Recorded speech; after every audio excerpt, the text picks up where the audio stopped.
You might have seen a while back, I did this fantastic model of the Mekon from Mooncrest Models, and yeah, had a lovely time doing so, and very pleased to report that they've produced a brand new kit, which was being featured on their Facebook page, and we got regular updates on their Facebook page on the progress, and that is the Quatermass and the Pit TV Martian. The Martian from Quatermass and the Pit, the BBC version, which I far prefer over the Hammer version. The Hammer version was far too cute, and yeah, love this design. So as I say, been following its progress eagerly. I think it went on sale. This is a Wednesday. On Sunday there was a Matt Irvin's model show, and Mooncrest were there, and launched the kit there. They said on their Facebook page that it will be out at the beginning of the week, and yeah, sure enough, was it Monday, or was it? No, it was only yesterday. Yesterday it was announced that they were out, so I ordered one immediately, and it's come. Blow me down. 24 hours later, and it's here. So here we go. This is an unboxing. This is the box. So let's see what happens. Open her up. Now that's interesting. When I did the order, I also got an email with a PDF download of the instructions, and I thought, oh, so it's not going to come with the instructions, is it? But no, here it is. So all right, so we get quite a big part list. I'll read all this before starting, obviously. I think it's 3D printed, but it's still saying to wash and degrease it. All right. We suggest that you attach the head details after you attach the head to the body. That's, I think, because these are like a clear resin. It does say scaled resin and mixed media model kit, so I think it's resin printed, but I don't know what else is, what other materials are in here. So that's the assembly guide, and it comes with a mock display stand, just like in the TV version when it was put on display. You know, it was on one of these science lab stands. All right, and it's telling you about how you've got to drill a 5mm hole, roughly 1mm deep, blah blah blah blah blah. So we'll get to all that. Let's have a look. So we've got some clear plastic rod, lots of styrofoam chips. That looks to me to be the head, so we'll save the best till last, shall we? What we got?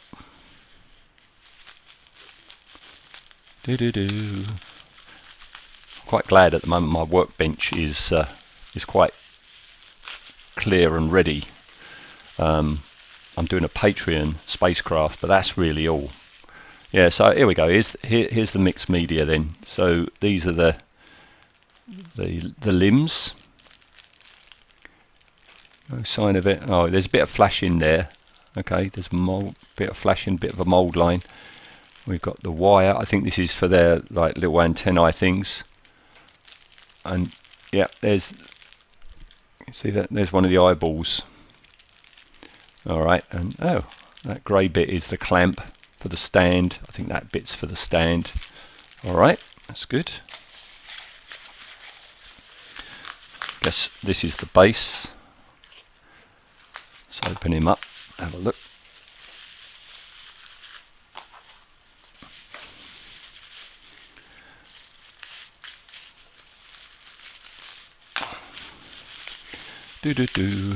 Yeah, this is the base, all right. It goes that way because it's like a dish, isn't it? A science lab dish. This is the very shiny, pure resin. This doesn't look I've got no experience of resin printing. I don't know if resin printing, the resin comes out just like regular resin kits. What else we got? No, just a load of chips. So we've had the appendages. This has got to be the body. Just open him up here. Not the most thrilling of unboxings, I know. Right, there we go. I'm glad it's got a stand. Feeling that weight. That's not hollow cast, that's solid resin. Feeling that weight, and maybe this is the reason why they've gone for it. There's the locating lug where you've got to drill a hole for it. There's no way those legs are going to stand up. No way, supporting that weight. Alright. Yeah, quite a bit of flashing. All this needs addressing before I even get to the... I don't see the point in washing a kit before you start working on it. What's the point of washing it and then you've got to start sanding? I'd rather get rid of all the imperfections first. Alright, but that's really nice. I like, can you see the dimpled skin? Yeah, just there. Very similar to the one on the Mekon. Alright, last bit. And you know, I always think, you know, the face of a figure kit makes or breaks the model, you know.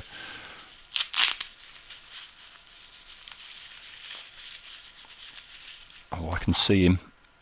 He's peering at me.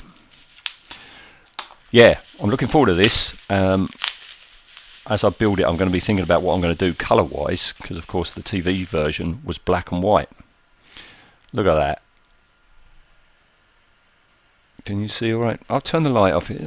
It's almost dark, and I wanted to get this video underway before I started cracking on, because I do want to crack on.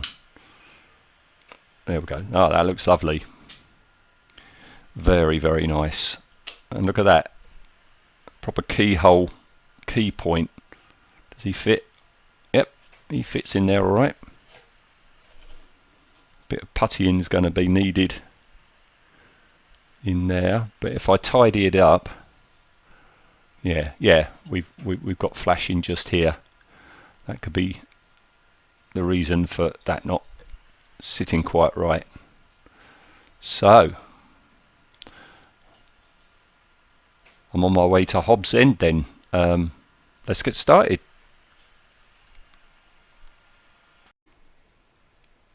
Okay, so that was pretty simple. The resin is quite soft, so some of the mould lines were easy enough to remove just with a scalpel blade, but in some places I had to use a bit of fine wet and dry, which worked fine. This is better than the Mekon one. The problem I had with the Mekon one was to sand down a couple of places, particularly where the join was, and not lose some of this fantastic detail that Mooncrest put in. Nah, you're not going to see that, are you? Trust me, there's lots of bubbly detail. Yeah, you can make that out, yeah.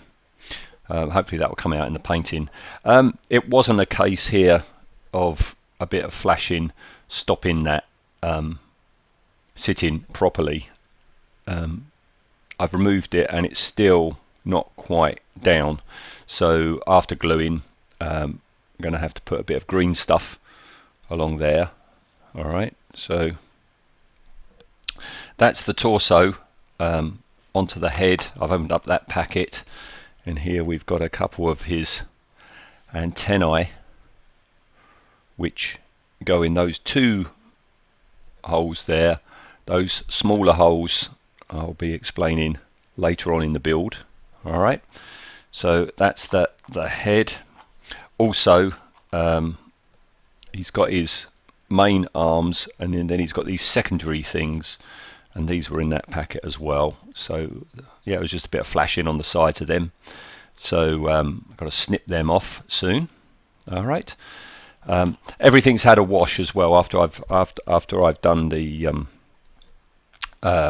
rubbing down. Everything's had a hot soapy bath. What's nifty, the line drawing is good, but it's not 100% clear where each part is, because each part looks almost exactly the same. What really helps is the fact that on the left and the right you have an L or an R, alright, and that shows you what side of the body it goes on, and this L won't be visible because it's going to be covered up by something else, and I can demonstrate that on the left leg. Alright, so that's the upper bit of the leg, and you can see there's an L. Can you see that? There's an L, and on that one there's an L, and you don't have to worry about it because you've got an L there, you've got an L there, and you just got to glue the two together. We get the L out of there. Ha ha ha. I've just got to, as you can see, that's not a perfect fit. I've just got to trim that down so that fits in there a bit better. And what I think I might do as well, although I don't know, maybe not so much with this one, but I'm going to be using 2-part epoxy to glue all the pieces together, and even when that's a snug fit, I don't know. I mean, the stand is going to take an awful lot of the weight of this fella. I did think about pinning it, you know, drill a small hole and pin it, but that pin won't go in very far on that side, and certainly not on that side once I've cut that bit down. So I don't know, I'll have a think about that. So yeah, as I say, 2-part epoxy is what I'll be using, pinning where possible. So next thing is, yeah, I'm going to start gluing and be back to my favourite word, sub-assemblies. Alright, bit of a gloomy shot, and that's because if I have the lights on, because this is a creamy resin, everything light, you know, just whites out, far too much glare. So dim lighting. So head is attached with 2-part epoxy, alright, as are the legs just up there. I didn't pin it. It's not enough room to actually get a pin in there, but I'm hoping the stand will take most of the weight, so that's not too crucial. And I didn't use epoxy resin glue for the arms. I've just used super glue because they're not going to take any load whatsoever. They're just going to be like there, like that. On the subject of the arms, I'm very impressed. I was doing some photo research for the pose of the legs and the arms, and Mooncrest Models have got it spot on in that if you look at stills from the BBC version, when Quatermass is given a talk about the Martians, and this Martian is on the stand on the tray in the background, the right arm is exactly in that pose, and the left arm is exactly in that pose. So well done, Mooncrest. So that's that, and now that is on. Another little bit of progress. Can you make out here? I've got 2 marks there and 1 mark there, and that's for these.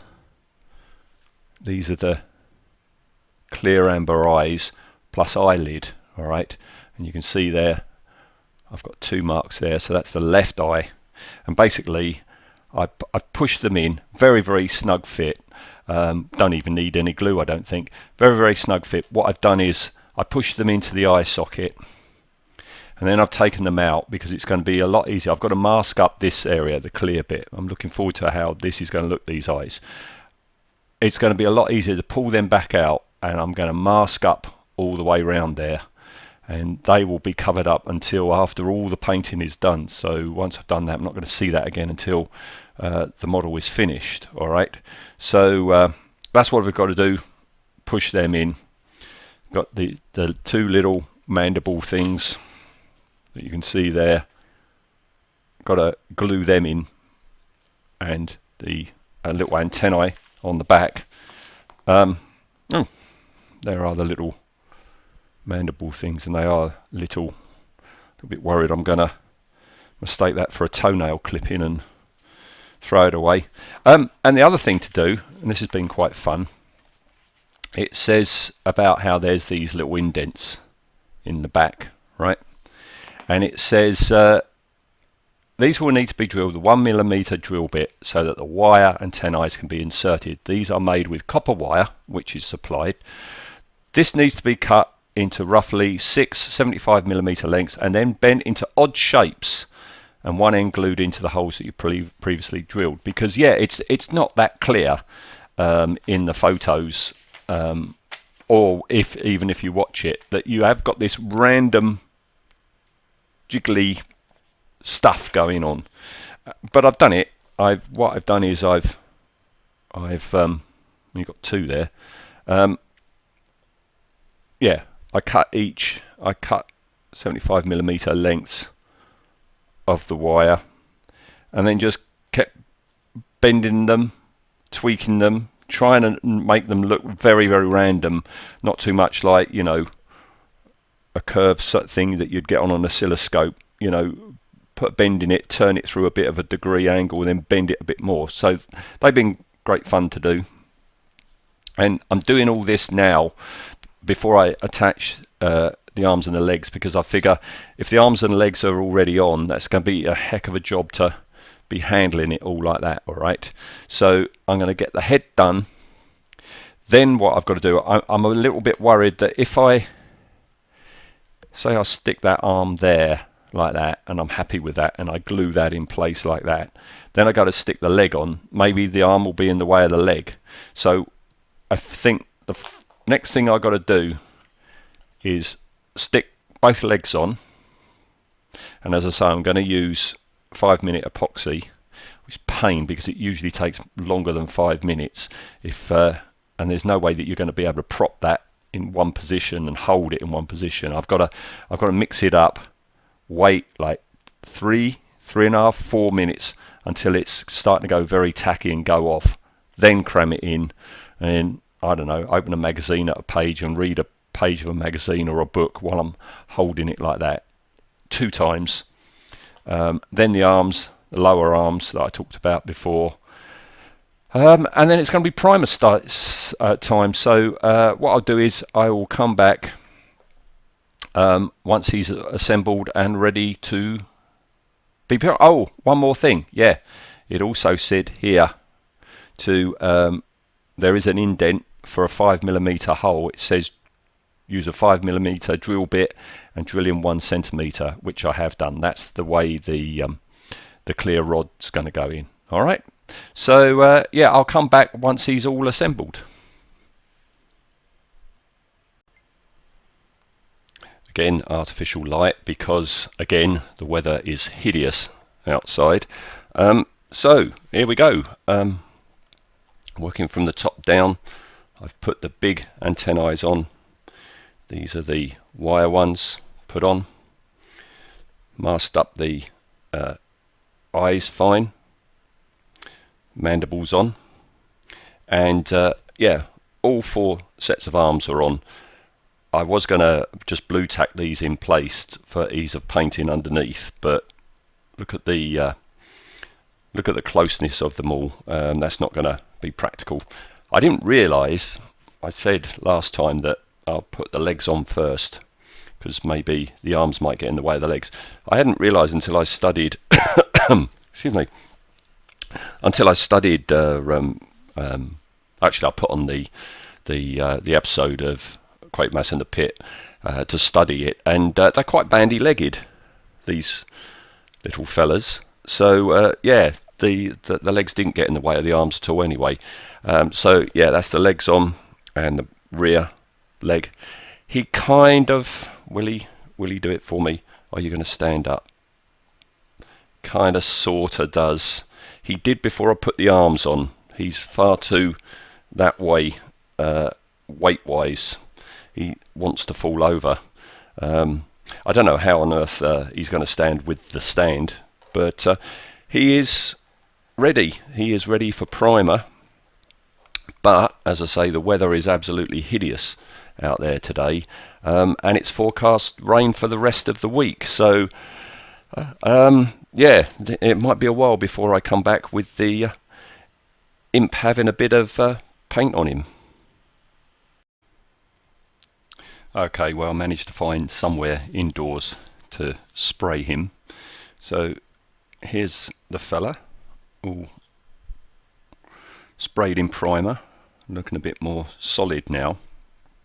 I sprayed him with the regular grey car primer that I always do, and I thought I had enough of the Citadel Wraithbone flesh tone to cover him with as well. But as you can see, or you might be able to see, it's very blotchy. I run out. But that's okay, because I'm going to hand paint over the top of it. I just wanted it a bit lighter. You might be able to see now there's paint on it, just how great the detailing is on that skin, especially around by that eye there. You see that? So yeah, I'm going to put the first coat of paint on, and there's the quandary. What colour do you paint a Martian? Of course, the TV show was black and white. At least one of the novelisations by Nigel Neal of Quatermass and the Pit has a beautiful, I think it's Chris Achilleos, a drawing, painting of the head of this imp, and it's green. I guess, little green men from space, and also there's mention of them being like locusts when they're first discovered. But no, I don't hold with that. I mean, there's been sightings of these little dwarf-like creatures, and nobody ever says that they were green at all or anything. So I'm thinking fleshy tones. There's also mention of them being almost crab-like. So I think I'm going to take inspiration from crabs for the colouring. In my mind's eye, I see this as like a reddish, fleshy colour with darker areas. There's definitely darker areas. I've got to go back and watch the DVD again. It's definitely much darker under the neck, round the shoulders, down in this area here. The actual claws are very dark. So let's get a coat of flesh on, and I'll let you know what I've thought after that. Sorry, I'm babbling a bit today. So the light's much better today, and you can see what I've been doing with my first pass on colouring the fella up, and you can see that there's far more detail on the skin than was evident in its raw casting or its base coat, and I knew it was there, and that's why I've decided to go for contrast paints, because as I've said on many a show, contrast paints, they sink down into the deep bits and they pull away from the high bits, so I knew it would be doing an awful lot of work for me. So basically what you've got here is two types of contrast paint. All right, we have this one, Reichland Flesh Shade, and this one, Agaros Dunes. And what I did was I just used, I would splotch it on, thicker in some places and thinner in others, and mainly this, but occasionally this, and I'd mix the two together to try and not just get a uniform colour on the chap. All right, and also the Reichland one I put mainly in the joints, the softer, fleshier bits. So quite happy with that. That's my first pass. As I say, I've just got to go and tidy it up. We've got a couple of areas like this area here there's not an awful lot, so you've got to blank a bit. So I've got to fill that in. I'm going to go into the nostrils, if that's what they are, and just round a bit of the tendrils with a reddy colour, and also up in the eye sockets, just put a redness in there. And then the next step after doing that will be to go in and put in a lot of darker areas. As I say, if you look at the TV series and at stills, there's a lot of darkness, especially under the chin, the claw areas, and at the joints they are an awful lot darker. So as dark as some of these areas are, it's about to get darker. Okay, well, looking at the photos online and in my books, it seems that the full-size Martians had different colour schemes. Each one seemed to have a bit of a different colour scheme. Some of them, like one of them that's used prominently, this right arm is almost black right the way to the elbow. I'm guessing to convey the pollution of this foul London air, and others don't. So I've gone my own way. I've come up with a bit of a compromise. So there we go, we're almost done. I did put red in the nostrils and around the joints and at the joins and over the eyelids. That's barely noticeable now. And then I've gone in with some burnt umber to darken, you know, the fingers, the feet, darken them right down. And I darkened right the way around the eyes because I want a distinction. My worry is this colour scheme is going to be an awful lot like the clear amber of the eyes, and the eyes aren't going to be so noticeable, and I won't know that until the next stage. So I've darkened it down, but I've dabbed some off because I wanted to try and get the red to come through, and there is a pinky redness there. You just can't see it on this. I was very pleased online, Google imaging them, to come across a very small photo, too small for me to print out and show you, but there is a colour photo of one of these, and it says with its maker. It doesn't credit who actually made the thing, but the colour scheme is very close to this, so I was very happy with that. That one's got a very prominent dark marking all the way down the centre of its head, and I've done it partially. I don't want to make it too dark because, you know, I think it might be too distracting. Alright, so next step is peel the things off, see what the eyes look like now, do a bit of tidying up where necessary, spray the tray that he's going to be displayed on in metallics, and then we'll be done. So that's when I'll come back. Testing, 1, 2, 3. Testing, 1, 2, 3. It's shaky cam for this last part.